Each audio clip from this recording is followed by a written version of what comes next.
Assalamualaikum warahmatullahi wabarakatuh.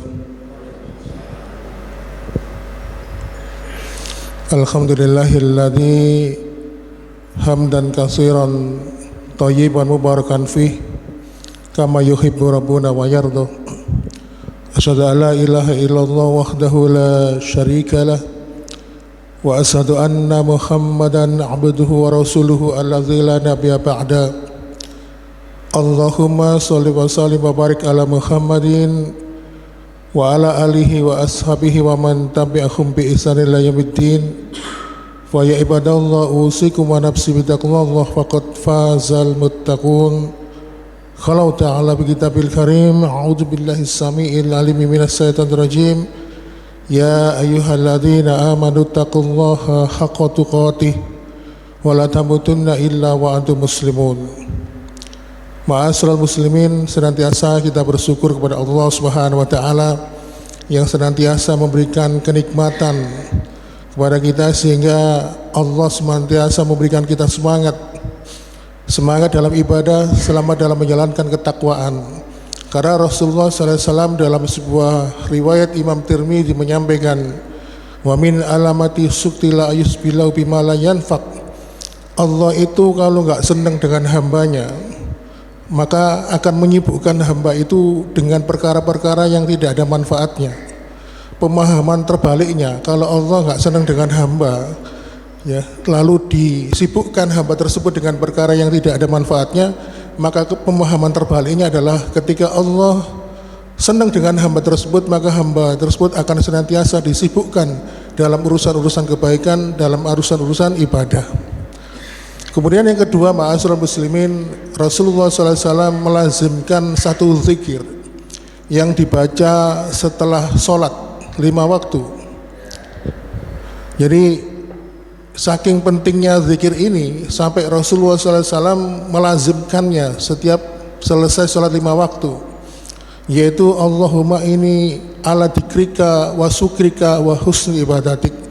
Ya Allah, tolonglah aku untuk senantiasa ingat kepadamu, syukur kepadamu, dan baguskanlah kualitas amal ibadahku. Di sini Rasulullah SAW menyampaikan wasukrika, rasa syukurku kepadamu. Artinya bersyukur itu sesuatu perkara yang berat.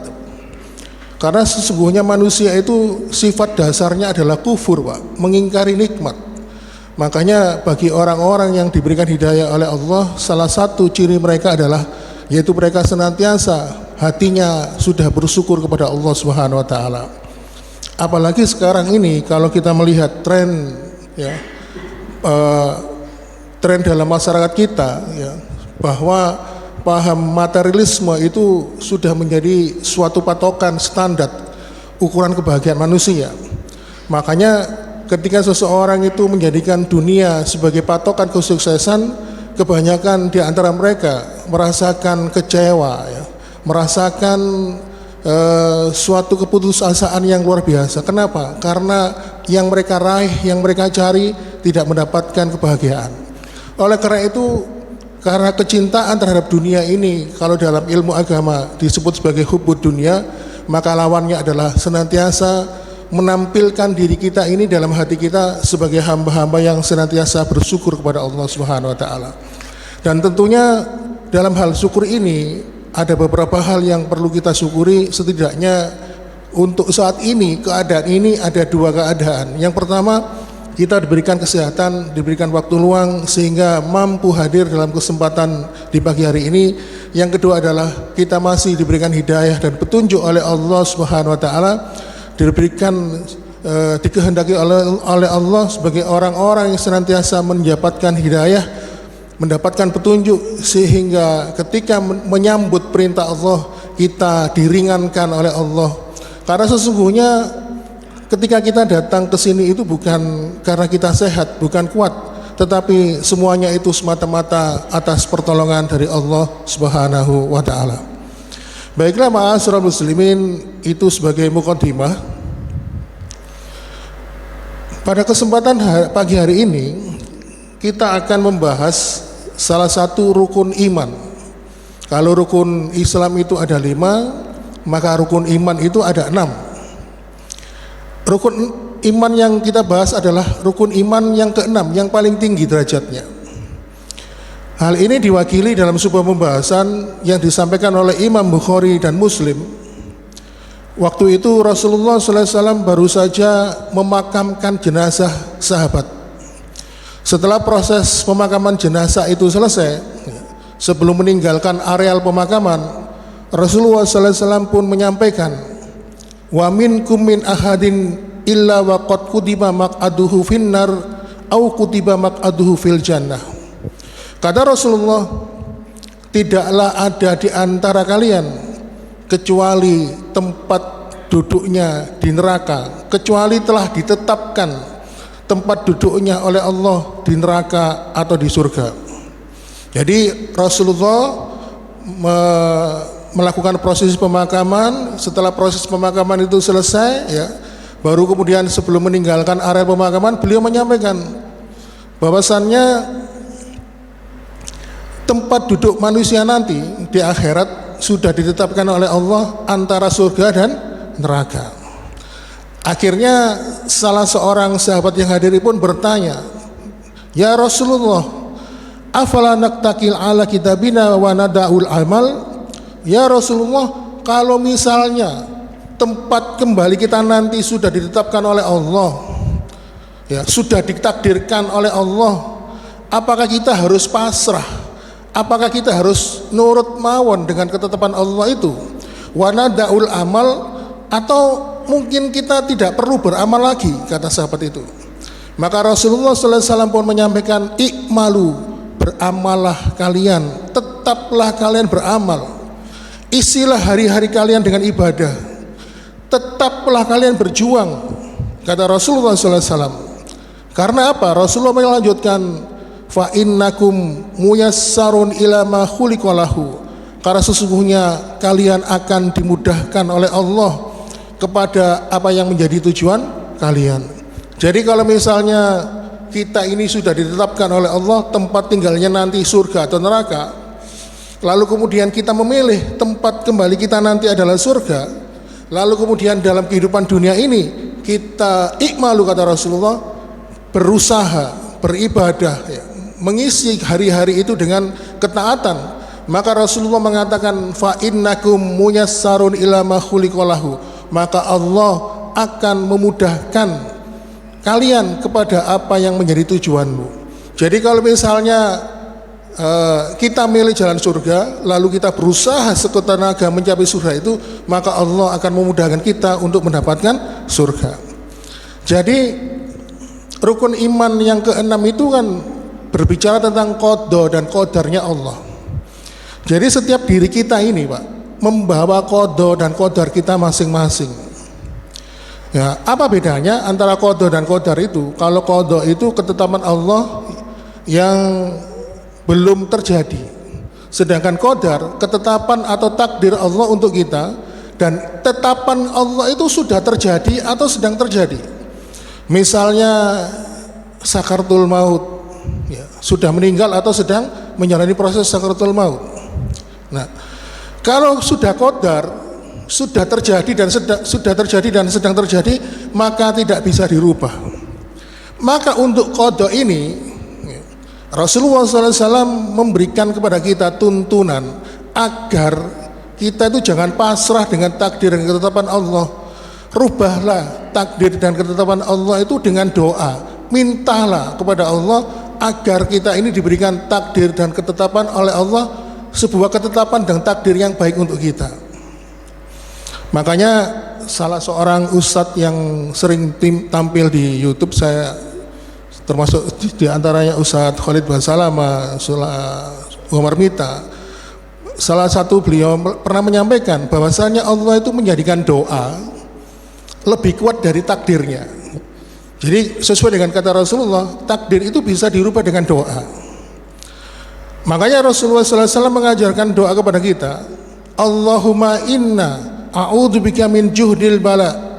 Ya Allah, kami berlindung kepadamu dari sengsaranya ujian, wa darkis saqa, dan kami berlindung kepadamu dari gelapnya kesengsaraan, wa min syu'il qada, dan kami berlindung kepadamu dari buruknya takdir, wa min samatatil a'do, dan kami berlindung kepadamu dari rasa senangnya musuh-musuhku terhadap apa yang menimpa diriku. Makanya Rasulullah SAW menyampaikan la yarudul qada ila du'a, tidak ada yang bisa merubah takdir yang belum terjadi kecuali dengan doa. Makanya kita harus merubah takdir itu dengan doa atau dengan usaha kita. Apa usaha kita? Ya beribadah, melakukan amalan-amalan kebaikan. Makanya Rasulullah SAW menyampaikan, ketika kita ini dulu ditiupkan ruh kita ke dalam rahim ibu, kalau menurut literatur itu usia kandungan itu bisa dilihat pergerakannya adalah ketika usia 4 bulan. Makanya kalau menurut bahasa Al-Quran itu ruh itu ditiupkan ke dalam rahim ibu pada usia 4 bulan. Pada usia 4 bulan ketika ruh itu ditiupkan ke dalam rahim ibu, Rasulullah SAW menyampaikan Allah sudah menulis tentang 4 perkara. Bikat bihi rizki telah ditetapkan. Bikat bihi ajalihi, ajal juga telah ditetapkan. Wa bikat bihi amalihi, amal telah ditetapkan, kelak dia beramal baik atau buruk. Wa bikat bihi syakihi wa syakbihi, dan Allah telah menetapkan dia bahagia atau sengsara. Makanya terhadap 4 hal ini yang ditiupkan oleh Allah, yang sudah ditetapkan oleh Allah untuk kita, kata Rasulullah SAW, maka rubahlah keempat hal itu dengan berdoa. Misalnya yang pertama, ya Allah, kalau engkau tetapkan rizkiku sedikit, maka jadikanlah rizkiku itu banyak dan penuh dengan barokah. Yang kedua, ya Allah, jika kau jadikan ajalku ini kelak adalah su'ul khatimah, maka rubahlah, jadikanlah akhir kehidupanku husnul khatimah. Yang ketiga, ya Allah, jika kau tetapkan amalku banyak mengandung unsur keburukan, maka gantilah amal-amalku dengan amal kebaikan sampai akhir kehidupanku. Yang keempat, ya Allah, jika kau tetapkan aku menjadi orang-orang saqawah, yaitu orang-orang yang sengsara hidupnya, maka gantilah takdir itu menjadi orang-orang yang baik di dunia, menjadi orang yang bahagia di dunia maupun di akhirat. Maka diri kita, kata Rasulullah, sudah ditetapkan takdirnya. Akhirnya apa? Kembali kepada awal pembahasan kita, Rasulullah mengatakan ikmalu, beramallah, berusahalah kalian, fa innakum muyassarun ila ma khuliqalahu, karena sesungguhnya kalian akan dimudahkan kepada apa yang menjadi tujuan kalian. Makanya ada ungkapan yang masyhur dalam Al-Quran itu, innallaha la yughayyiru ma biqaumin hatta yughayyiru ma bi anfusihim. Allah tidak akan merubah takdir kepada suatu kaum sebelum mereka berusaha untuk merubah takdir itu sendiri. Ma'asyiral muslimin, salah satu imam yang sering membuat quote, ya. Quote itu kalau mungkin bahasa anak muda itu kata-kata atau ungkapan, di mana ungkapan itu akhirnya dijadikan sebagai motivasi. Salah satunya itu Imam Syafi'i. Berkaitan dengan pembahasan kita pagi ini, Imam Syafi'i itu mengatakan begini, kurangilah kesenanganmu dalam kehidupan dunia agar kamu tidak mengalami kedukaan dalam kehidupan akhirat. Artinya apa? Kalau melihat konteks yang disampaikan oleh Rasulullah, bahwasannya surga dan neraka sudah ditetapkan oleh Allah tempat kembalinya manusia, maka ada hukum sebab akibat di situ. Kalau engkau ingin mendapatkan surga, kalau engkau ingin mendapatkan kehidupan akhirat, maka kurangilah kesenanganmu dalam kehidupan dunia. Kamu harus berusaha. Makanya dalam sebuah riwayat, salah satu sahabat yang bernama Ali bin Abi Thalib yang dikatakan Rasulullah SAW sebagai pintunya ilmu, suatu ketika pernah ditanya oleh Hamam. Hamam bertanya kepada Ali bin Abi Thalib, bagaimanakah ciri-ciri orang yang dalam kehidupan dunia ini dijadikan oleh Allah sebagai calon penduduk surga? Dari sekian banyak jawaban Ali, salah satunya adalah mereka mau atau rela menderita dalam kehidupan dunia ini. Mereka mau rela menderita dalam kehidupan dunia ini. Kenapa? Karena mereka meyakini bahwasannya hidup di dunia itu adalah fase pertama, babak pertama, sedangkan hidup di dunia itu adalah fase kehidupan berikutnya. Kalau kita ini di dunia mengumbar kesenangan kita, banyak mendatangkan hiburan untuk diri kita, maka kelak nanti di akhirat kita tidak akan mendapatkan kebahagiaan. Sebaliknya, kalau kita diselamat dalam kehidupan dunia ini, kita menekan kesenangan kita lebih banyak menekan hawa nafsu kita, ya, tidak mengumbar hiburan-hiburan untuk diri kita, maka kelak di akhirat kita akan mendapatkan kebahagiaan. Makanya orang beriman itu rela menderita, Pak. Enak-enak tidur, ya, dia bangun di sepertiga akhir yang malam atau mungkin lebih awal dikit untuk melaksanakan qiyamul lail, dia menghadap kepada Allah Subhanahu wa taala, bertaqarrub, mendekatkan diri. Kalau di siang hari dia melaparkan dirinya, membatasi minum sampai dia kehausan, adalah untuk menjadikan dirinya untuk semakin dekat kepada Allah. Begitu juga dengan konsep keimanan. Ketika mereka mengalami ujian, orang beriman itu meyakini kehidupan dunia itu adalah kehidupan penuh dengan ujian, Pak. Dan mereka meyakini bahwa semuanya itu akan mendapatkan balasannya setelah memasuki fase kehidupan akhirat. Makanya kalau ada orang yang diuji oleh Allah, wis gak apa-apa sampai mati ya kok, pira suwene sih urip menungso ning donya, kan gitu. Karena apa? Mereka meyakini, itulah orang beriman. Makanya kadang-kadang orang-orang yang tidak mengimani tentang kehidupan akhirat ini, kadang-kadang mereka menganggap kehidupan dunia itu adalah kehidupan yang sebenarnya. Oleh karena itu, ma'asyiral muslimin wa zumratal mu'minin rahimakumullah, kembali kepada pembahasan kita.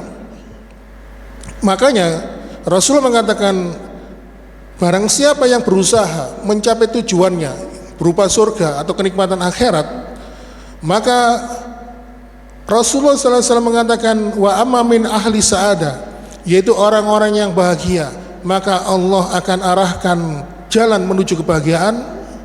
Kemudian wa anna min ahli saqawah, sedangkan orang-orang yang ahli kesengsaraan, hidupnya sengsara dalam kehidupan dunia ini, maka Allah mengarahkan mereka kepada tujuannya, yaitu kesengsaraan hidup. Oleh karena itu, ma'asyiral muslimin wa zumratal mu'minin rahimakumullah, takdir itu akhirnya dirubah. Takdir itu akhirnya diklasifikasi.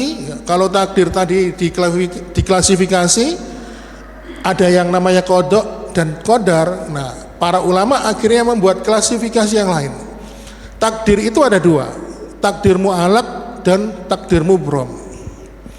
Takdir mubrom itu takdir yang tidak bisa dirubah. Bahkan sekelas malaikat, sekelas nabi dan rasul pun tidak mampu merubah. Tapi kalau takdir mu'alaq itu bisa dirubah, Pak. Contoh misalnya Rasulullah SAW menyampaikan, apabila seseorang itu ingin mendapatkan umur panjang, maka banyak-banyaklah menyambung tali silaturahmi. Ya. Misalnya kalau ada seseorang yang ditakdirkan oleh Allah ajalnya nanti pada usia 60, sekarang dia berada di usia 30 atau 40 tahun, lalu di usia sekarang ini dia banyak melakukan amal ibadah, amal soleh berupa apa? Menyambung tali silaturahmi. Bahkan anggota keluarga yang renggang hubungannya, dia diperbaiki hubungannya. Akhirnya apa? Allah rubah takdirnya tadi, yang awalnya dia ditetapkan ajalnya di usia 60, maka diganti oleh Allah ajalnya menjumpai dia di usia 70 tahun. Selama itu qada, ketetapan Allah belum terjadi, itu bisa dirubah. Nah, cara merubahnya banyak sekali. Rasulullah menyampaikan tipsnya. Bisa dengan doa, bisa dengan memperbanyak tali silaturahmi, bisa dengan sedekah, atau bisa juga dengan mencapai Lailatul Qadar. Karena di dalam Lailatul Qadar itu, bagi mereka yang mendapatkan Lailatul Qadar, hadisnya jelas, Allah menurunkan malaikat di dunia untuk menulis kembali ketetapan mereka dalam 1 tahun ke depan. Ini ada kisah nyata di Riyadh. Ya, Riyadh itu salah satu kota besar di negara kerajaan Saudi Arabia. Ada seorang majikan tua memperkerjakan TKW, tenaga kerja wanita dari Indonesia, sebagai asisten rumah tangga ART. Ketika memperkerjakan ART ini dari Indonesia, sang majikan ini mengamati, kenapa sih pegawaiku ini kok sering ke kamar mandi, bolak-balik ke kamar mandi, dan kalau sudah masuk kamar mandi itu waktunya lama sekali. Akhirnya setelah kejadian ini berulang-ulang sering terjadi, sang majikan tua ini akhirnya majikan wanita ini penasaran, lagi dipanggil, kenapa sih kamu kok bolak-balik masuk kamar mandi, dan kalau sudah masuk kamar mandi itu lama.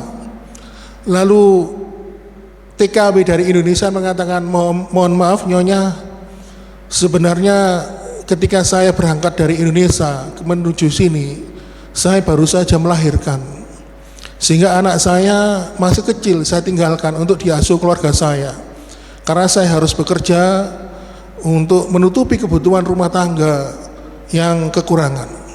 Sehingga akhirnya ini adalah masa-masa menyusui. Kalau air susu itu terasa penuh, terasa sakit sekali, sehingga harus saya masuk kamar mandi untuk mengeluarkan air susu ini supaya saya tidak kesakitan. Akhirnya majikan tua ini, majikan perempuan ini mengetahui, oh ternyata begitu.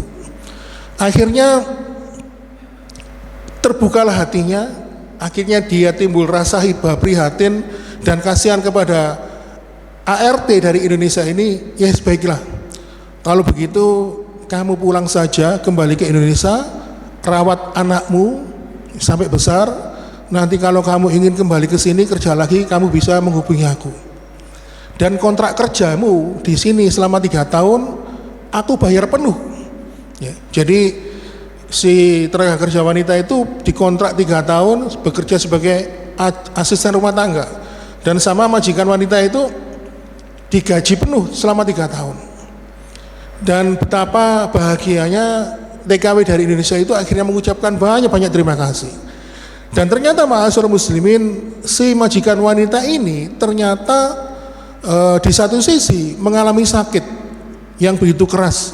Beliau sakit kanker payudara stadium 4. Bahkan oleh dokter sudah diramal hidupnya sudah tidak lama lagi.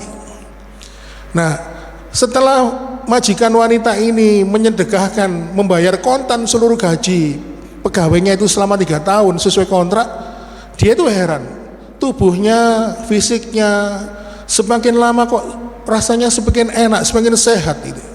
Akhirnya dia datang ke dokter langganannya, seorang profesor dokter spesialis onkologi. Akhirnya dilakukan tes. Awalnya profesor ini kaget, sel kankernya kok sudah tidak ada. Akhirnya dicek lagi, ternyata benar-benar subhanallah, Allah subhanahu wa ta'ala menunjukkan kebesarannya, dia sembuh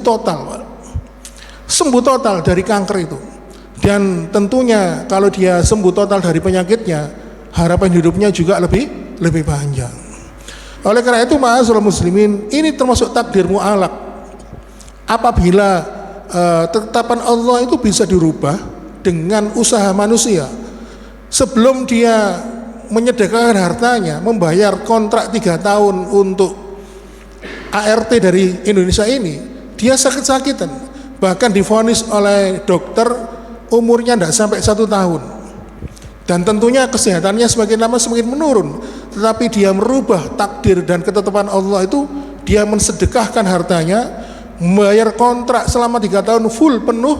Bahkan ketika TKW dari Indonesia pulang, dia bayari tiketnya. Akhirnya apa? Dengan sedekah itu Allah memberikan dia kesehatan dan kesembuhan. Artinya Rasulullah SAW pernah menyampaikan, sembuhkanlah penyakit itu dengan sedekah. Berarti sedekah itu bisa merubah takdir dan ketetapan Allah Subhanahu wa taala. Oleh karena itu ma'asyiral muslimin wa sumratal mukminin rahimakumullah, sedangkan takdir mubram adalah takdir ketetapan Allah yang tidak bisa dirubah. Sekelas malaikat pun, nabi dan rasul pun tidak bisa merubah takdir ini. Takdir mubram itu adalah Allah tetapkan kullu nafsin dha'iqatul maut, setiap yang bernyawa pasti akan merasakan mati. Oleh karena itu maut ini tidak bisa dirubah. Kalau seseorang itu sudah jatahnya mencapai atau menjumpai ajal, dia pasti akan menjumpai kematian. Takdir mubram itu termasuk jenis kelamin. Kalau kita berjenis kelamin laki-laki, kita mungkin tidak mungkin berdoa kepada Allah, ya Allah gantilah kelaminku menjadi perempuan, tidak mungkin. Kalau sudah Allah tetapkan laki-laki, ya laki-laki. Termasuk diantaranya takdir mubram itu adalah tempat kita dilahirkan. Termasuk adalah kita tidak bisa milih kita lahir dari siapa, dari rahim ibu siapa. Kita tidak bisa milih, saya tak jadi anaknya presiden aja supaya enak, atau mungkin saya tak jadi anaknya gubernur saja. Tidak bisa, Pak, karena takdir mubram itu mutlak dari ketetapan Allah Subhanahu wa taala dan tidak bisa dirubah. Oleh karena itu, ma'asyiral muslimin wa zumratal mu'minin rahimakumullah, rizki telah ditetapkan, amalan kita telah ditetapkan, bahagia dan sengsara telah ditetapkan. Tetapi ketika kita lahir di dunia, Rasulullah SAW memerintahkan kita agar merubah takdir itu menjadi takdir yang baik. Dan tentunya ma'asyiral muslimin, tempat kita kembali adalah kepada kehidupan akhirat.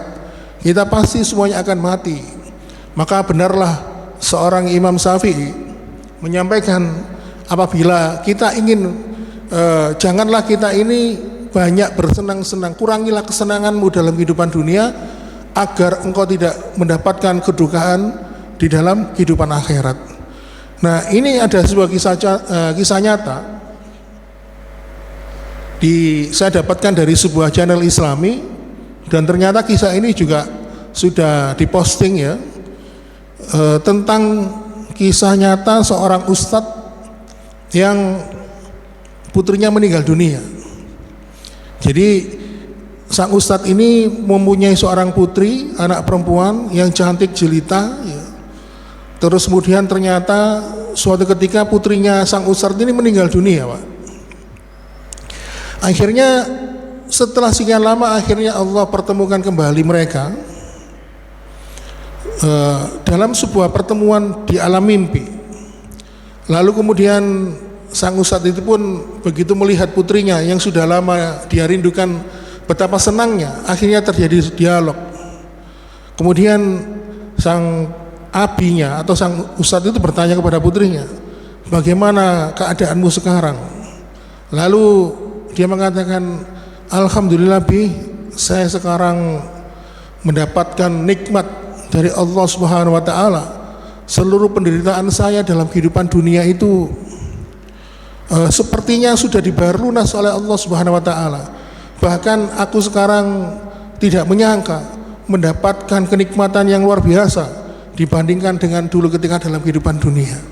Jadi rupanya putri dari sang ustadz ini dulu sakit ya. Kalau dalam ilmu kedokteran itu sakit itu kan digolongkan ya.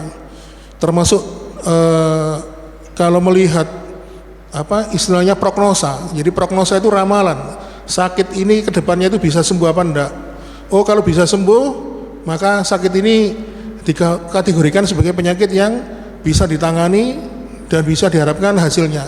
Sedangkan kalau prognosanya jelek ya, itu maka penyakit itu dikategorikan sebagai sakit terminal, Pak. Sakit yang tidak ada obatnya, yang sudah tidak bisa diatasi lagi dengan pengobatan medis. Nah, ternyata si putri ustadz ini dikategorikan sakit terminal. Artinya sakitnya itu tidak ada harapan untuk sembuh, walaupun berbagai macam upaya pengobatan sudah dilakukan. Nah, yang cukup menarik adalah ternyata sang putri ustadz ini cukup aktif di media sosial. Dan ketika di media sosial dia itu sering bikin status ya. Kadang status WA, kadang di status Facebook, kemudian di Instagram. Dan ternyata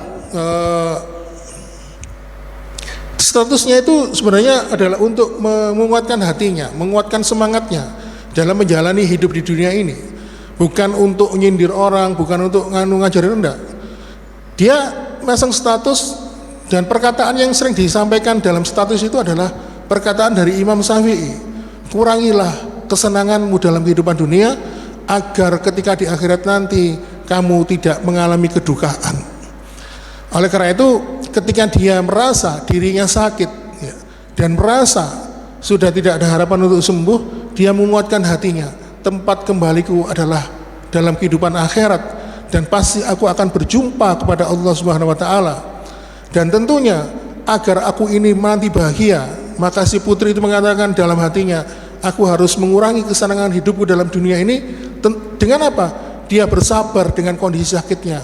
Dia menguatkan hatinya bahwa ujian, musibah itu pasti akan Allah ganti dalam kehidupan akhirat. Akhirnya apa? Dia sering nulis status seperti itu. Inilah ma'asyiral muslimin, hikmah pelajaran bisa kita ambil dari mana saja, dari kisah-kisah yang banyak terjadi di sekitar kita, bahwasannya Imam Syafi'i mengatakan, kurangilah kesenanganmu dalam kehidupan dunia agar kita di akhirat nanti tidak mengalami kedukaan.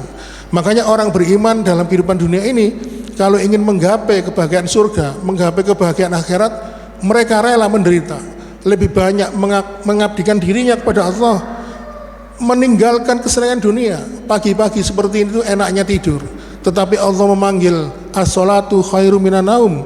Orang-orang beriman menyambut panggilan Allah. Mereka ingin agar dalam kembali nanti dalam hadapan Allah, dia menjadi orang-orang yang bahagia, bukan orang-orang yang sedih karena berduka.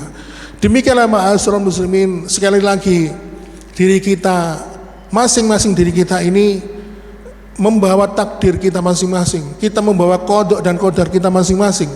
Maka apabila kita ini ingin bahagia, Rasulullah SAW mengatakan, i'lamu, berusahalah semaksimal mungkin dengan ibadah, dengan ketaatan kepada Allah Subhanahu wa taala, maka Allah pasti akan menggiring, memudahkan urusanmu mencapai tujuan apa yang ingin kamu capai. Kalau kita ingin mencapai kehidupan akhirat, kehidupan surga, maka Rasulullah SAW sudah menetapkan bagaimana tipsnya agar kita dapat mencapai tujuan itu. Demikian ma'asyiral muslimin wa suratul mukminin rahimakumullah yang dapat kami sampaikan. Mudah-mudahan memberikan kemanfaatan. Mohon maaf bila kekurangan. Saya akhiri dengan doa kafaratul majelis.